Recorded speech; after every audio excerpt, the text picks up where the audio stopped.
Hello friends, ഇന്നലെ നടന്ന PSC commission മീറ്റിംഗിൽ 41ഓളം തസ്തിയിലേക്ക് നോട്ടിഫിക്കേഷൻ പബ്ലിഷ് ചെയ്യാനായിട്ട് PSC ഡിസിഷൻ ആയിട്ടുണ്ട്. അതിൽ ഇമ്പോർട്ടൻ്റ് ആയിട്ടുള്ള 7 ടെക്നിക്കൽ നോട്ടിഫിക്കേഷൻ്റെ ഡീറ്റെയിൽസുമായിട്ടാണ് ഞാൻ ഇന്ന് വന്നിരിക്കുന്നത്.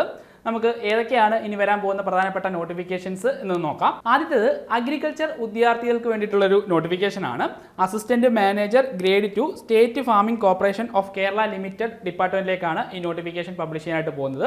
അപ്പോൾ അഗ്രികൾച്ചർ ഉദ്യോഗാർത്ഥികളെ സംബന്ധിച്ച് ഈ വർഷം ഒരുപാട് നോട്ടിഫിക്കേഷൻ വന്നിട്ടുണ്ട്. നമുക്കറിയാം, ഉടൻ എക്സാം വരാൻ പോകുന്ന agriculture assistant grade 2, food safety officer, ഇപ്പം ലേറ്റസ്റ്റ് ആയിട്ട് നോട്ടിഫിക്കേഷൻ വന്ന ഫാം അസിസ്റ്റന്റ് ഗ്രേഡ് 2, അങ്ങനെ അഗ്രികൾച്ചർ ഉദ്യോഗാർത്ഥികൾക്ക് നിരവധി പോസ്റ്റിലോട്ടുള്ള എക്സാമുകളാണ് ഈ വർഷം തന്നെ വരാൻ പോകുന്നത്. അപ്പോൾ ഇനി നോട്ടിഫിക്കേഷൻ വരാൻ പോകുന്ന അസിസ്റ്റന്റ് മാനേജർ ഗ്രേഡ് 2ന്റെ ലാസ്റ്റ് നോട്ടിഫിക്കേഷൻ ഡീറ്റെയിൽസ് നോക്കാം.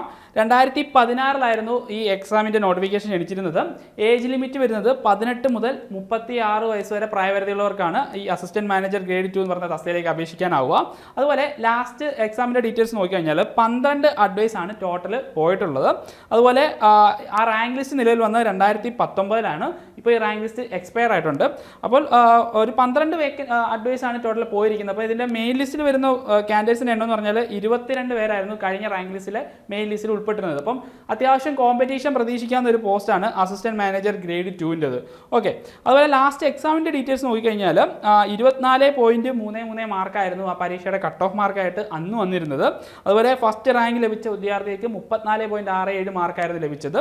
ഇത് ഇൻ്റർവ്യൂ ഉള്ളൊരു പോസ്റ്റാണ്, ടെസ്റ്റിന് കിട്ടിയ മാർക്കാണ്. അപ്പം ഇൻ്റർവ്യൂവിനും കൂടെ വേണ്ടി നിങ്ങൾ പ്രിപ്പയർ ചെയ്യേണ്ടതായിട്ടുണ്ട് ഈ എക്സാമിന് വേണ്ടി പഠിക്കുമ്പോൾ. അതുപോലെ ഇതിൻ്റെ സിലബസ് വരുന്നത് നമ്മുടെ അഗ്രികൾച്ചർ അസിസ്റ്റന്റ് ഗ്രേഡ് 2, അതുപോലെ തന്നെ AO അഗ്രികൾച്ചർ ഓഫീസറിൻ്റെ ഒക്കെ സിലബസുമായിട്ട് സെയിം ആണ്. അപ്പം നിങ്ങൾക്ക് പ്രിപ്പയർ ചെയ്യുമ്പോൾ ആ സിലബസ് ബേസ് ചെയ്തുകൊണ്ട് തന്നെ നിങ്ങളുടെ പ്രിപ്പറേഷൻ മുന്നോട്ട് കൊണ്ടുപോകുന്നതാണ്. അടുത്തത് PWD ഡിപ്പാർട്ട്മെൻറ്റിലേക്കുള്ള അസിസ്റ്റന്റ് എഞ്ചിനീയർ ഇലക്ട്രോണിക്സ് ആണ് അടുത്ത് വരാൻ പോകുന്ന പ്രധാനപ്പെട്ട നോട്ടിഫിക്കേഷൻ. 2013 ഈ നോട്ടിഫിക്കേഷൻ ലാസ്റ്റ് ക്ഷണിച്ചിരുന്നത്. അതിൽ പ്രകാരം 20,740 മുതൽ 36,100 വരെ ഒരു സാലറി സ്കെയിലായിരുന്നു അന്ന് ഉണ്ടായിരുന്നത്. ഇതിപ്പോൾ റിവൈസ് ആയിട്ടുണ്ട്. അതുപോലെ ഏജ് ലിമിറ്റ് വരുന്നത് 19 മുതൽ 40 വയസ്സ് വരെയുള്ളവർക്കാണ് ഈ പോസ്റ്റിലോട്ട് അപ്ലൈ ചെയ്യാൻ സാധിക്കുന്നത്. ഏജ് റിലാക്സേഷൻ ലഭിക്കുന്ന കാറ്റഗറീസിന് ഇതിൽ നിന്നും ഏജ് റിലാക്സേഷൻ ലഭിക്കുന്നതാണ്. അതുപോലെ ടോട്ടൽ അഡ്വൈസ് നോക്കിക്കഴിഞ്ഞാൽ 9 അഡ്വൈസ് ആണ് ഈ ലാസ്റ്റ് ഈ നോട്ടിഫിക്കേഷൻ പ്രകാരം പോയിട്ടുള്ളത്. അതുപോലെ 2018 ഇതിൻ്റെ റാങ്ക് ലിസ്റ്റ് നിലവിൽ വന്നത്. ഇപ്പോൾ ഈ റാങ്ക് ലിസ്റ്റ് എക്സ്പയർ ആയിട്ടുണ്ട്. ഇനി നമുക്ക് ക്വാളിഫിക്കേഷൻ ഡീറ്റെയിൽസ് നോക്കാം. ഡിഗ്രി ഇൻ ഇലക്ട്രിക്കൽ എഞ്ചിനീയറിംഗിലുള്ള ഡിഗ്രി, അതോ അല്ലെങ്കിൽ degree in radio engineering or telecommunication, അല്ലെങ്കിൽ ഡിഗ്രി ഓർ ഡിപ്ലോമ ഇൻ ഇലക്ട്രോണിക്സിൽ ഡിഗ്രി ഓർ ഡിപ്ലോമ ഉണ്ടെങ്കിൽ നിങ്ങൾക്ക് ഈ പോസ്റ്റിലോട്ട് അപ്ലൈ ചെയ്യാൻ സാധിക്കുന്നതാണ്. അതുപോലെ MSc physics or applied physics ആർക്കും അപ്ലൈ ചെയ്യാൻ സാധിക്കും. പക്ഷേ വയർലെസ് ഒരു സ്പെഷ്യൽ സബ്ജക്റ്റ് ആയിട്ട് നിങ്ങൾ പഠിച്ചിരിക്കണം. അപ്പം വയർലെസ് സ്പെഷ്യൽ സബ്ജക്റ്റ് ആയിട്ട് പഠിച്ച MSc physics or applied physics ആർക്കും ഈ അസിസ്റ്റന്റ് എഞ്ചിനീയർ ഇലക്ട്രോണിക്സ് എന്ന് പറയുന്ന ഈ തസ്തികയിലേക്ക് അപേക്ഷിക്കാൻ സാധിക്കുന്നതാണ്. ഇനി നമുക്ക് ലാസ്റ്റ് എക്സാമിൻ്റെ ഡീറ്റെയിൽസ് നോക്കാം.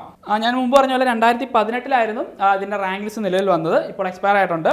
അന്ന് കട്ട് ഓഫ് മാർക്കായിട്ട് വന്നത് 38.67 മാർക്കായിരുന്നു. അതുപോലെ 55.33 ആയിരുന്നു ഏറ്റവും ടോപ്പ് മാർക്കായിട്ട് വന്നിട്ടുണ്ടായിരുന്നത്.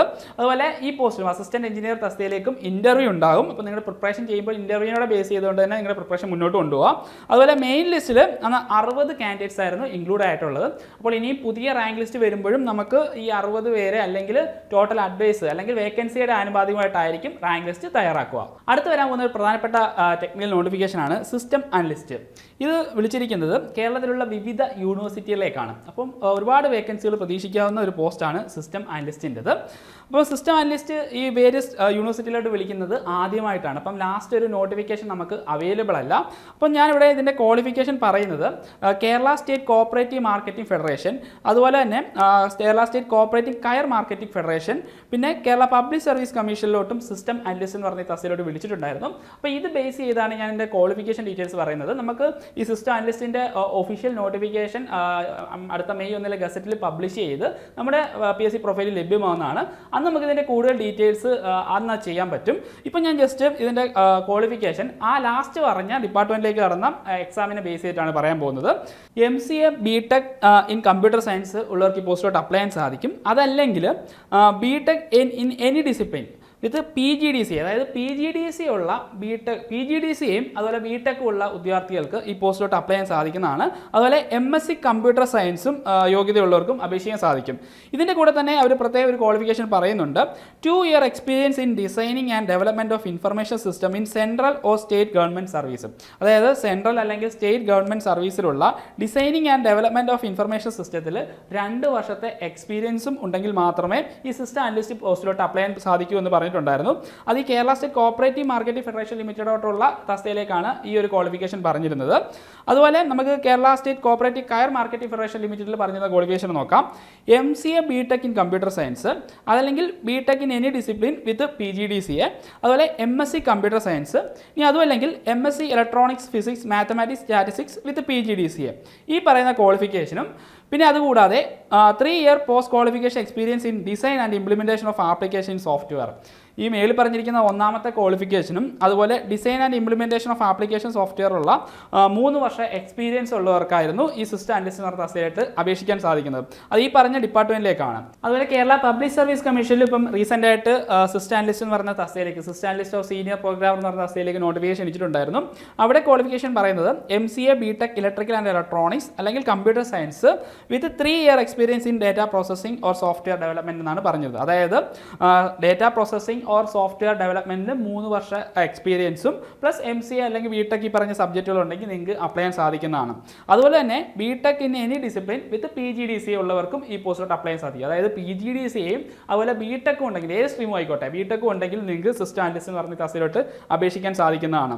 അതുപോലെ തന്നെ MSc electronics physics computer science mathematics statistics തുടങ്ങിയ സബ്ജക്റ്റുകളിൽ നിങ്ങൾക്ക് ബിരുദാനന്തര ബിരുദവും അതുപോലെ തന്നെ ഡേറ്റ പ്രോസസ്സിംഗ് ഓർ സോഫ്റ്റ്വെയർ ഡെവലപ്മെന്റിൽ 5 year എക്സ്പീരിയൻസ് ഉണ്ടെങ്കിലും നിങ്ങൾക്ക് സിസ്റ്റം അനലിസ്റ്റ് എന്ന് പറഞ്ഞ തസ്തികയിലേക്ക് അപേക്ഷിക്കാൻ സാധിക്കുന്നതാണ്.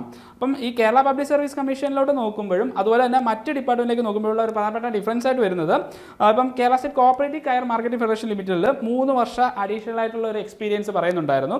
അതുപോലെ തന്നെ കോപ്പറേറ്റീവ് മാർക്കറ്റിംഗ് ഫെഡറേഷൻ ലിമിറ്റഡ് നോക്കുകയാണെങ്കിലും ഒരു 2 year എക്സ്പീരിയൻസ് പറയുന്നുണ്ടായിരുന്നു. പക്ഷേ കേരള പബ്ലിക് സർവീസ് കമ്മീഷൻ്റെ ഈ വിജ്ഞാപനത്തിൽ ആ പറയുന്ന എക്സ്പീരിയൻസ് ഇവിടെ ആവശ്യമായിട്ട് വരുന്നില്ല. അപ്പോൾ നമുക്ക് എന്തായാലും തന്നെ വേരിയസ് യൂണിവേഴ്സിറ്റിയിലേക്കുള്ള ഈ സിസ്റ്റം അനലിസ്റ്റ് എന്ന് പറഞ്ഞ തസ്തികയിലേക്ക് നോട്ടിഫിക്കേഷൻ വരുമ്പോൾ നമ്മൾ ഇതിൻ്റെ ഡീറ്റെയിൽ ആയിട്ടുള്ള വീഡിയോ ചെയ്യുന്നതാണ്. അതുപോലെ തന്നെ ഈ സിസ്റ്റം അനലിസ്റ്റിൻ്റെ സിലബസ് ഈ പറഞ്ഞ ഡിപ്പാർട്ട്മെൻറ്റിലേക്ക് നടന്ന എക്സാമിന് ഉള്ള സിലബസ് അവൈലബിൾ ആണ്. അപ്പോൾ നമുക്ക് അത് വെച്ച് എങ്ങനെ പ്രിപ്പയർ ചെയ്യാം എന്നുള്ള ഡീറ്റെയിൽസും നമ്മൾ നോട്ടിഫിക്കേഷൻ ടൈമിൽ തന്നെ നിങ്ങളോട് എക്സ്പ്ലെയിൻ ചെയ്ത് തരുന്നതാണ്. അടുത്ത ഇനി വരാൻ പോകുന്ന പ്രധാനപ്പെട്ട നോട്ടിഫിക്കേഷൻ ആണ് അസിസ്റ്റന്റ് എഞ്ചിനീയർ ഇലക്ട്രിക്കൽ അതുപോലെ ഇൻസ്ട്രുമെന്റേഷൻ കഴിഞ്ഞവർക്കുള്ള നോട്ടിഫിക്കേഷനും. അപ്പോൾ ഇത്രയാണ് പ്രധാനപ്പെട്ട ഇനി വരാൻ പോകുന്ന ടെക്നിക്കൽ നോട്ടിഫിക്കേഷൻസ്. അപ്പോൾ ഇനി വരാൻ പോകുന്ന പ്രധാനപ്പെട്ട ഈ ടെക്നിക്കൽ നോട്ടിഫിക്കേഷനെ ബേസ് ചെയ്തിട്ടുള്ള free webinar ANS academy conduct ചെയ്യുന്നുണ്ട്. അപ്പോൾ ഈ വെബിനാറിൽ ഈ എക്സാമിന് വേണ്ടി എങ്ങനെ പ്രിപ്പയർ ചെയ്യണം, അതുപോലെ അവൈലബിൾ ആയിട്ടുള്ള സിലബസ് എങ്ങനെ ആണ് എന്നുള്ള ഡീറ്റെയിൽസ് എല്ലാം തന്നെ എക്സ്പെർട്ട് ആയിട്ടുള്ള ഫാക്കൽറ്റീസ് ഡിസ്കസ് ചെയ്യുന്നതാണ്. അപ്പോൾ ഈ വെബിനാറിൽ ജോയിൻ ചെയ്യാനായിട്ട് താഴെ കാണുന്ന ഗൂഗിൾ ഫോം ഫില്ല് ചെയ്യാവുന്നതാണ്. അപ്പോൾ ഇതുപോലുള്ള കൂടുതൽ അപ്ഡേറ്റ്സ് ലഭിക്കാനായിട്ട് ചാനൽ സബ്സ്ക്രൈബ് ചെയ്യാത്തവർ സബ്സ്ക്രൈബ് ചെയ്യുക. മറ്റൊരു വീഡിയോ വീണ്ടും കാണാം. Good bye.